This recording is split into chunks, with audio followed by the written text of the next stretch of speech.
Das ist mein Studio oder Büro oder einfach der Ort, an dem ich tue, was mir wichtig ist.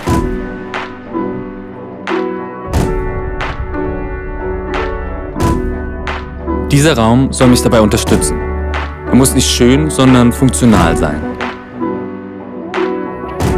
Dinge dürfen herumliegen, Wände dienen als permanente Erinnerung. Hier kann ich tun, was ich möchte. Keine Kompromisse, meine Ordnung.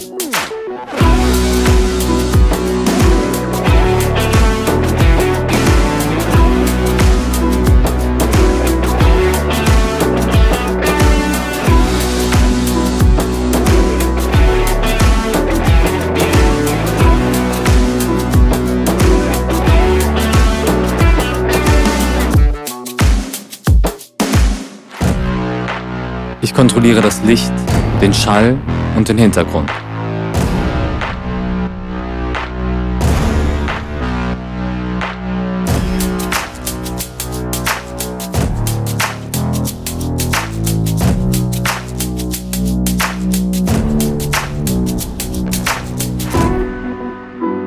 Es ist mein Hauptquartier, ein Rückzugsort.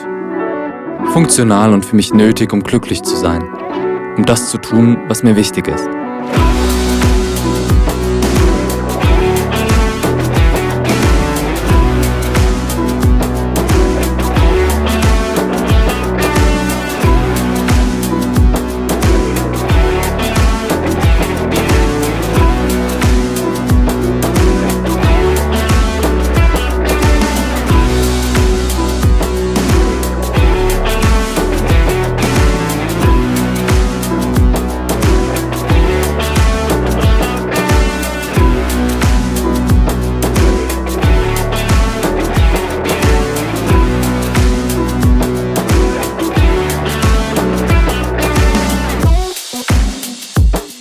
Wo ist dein Ort?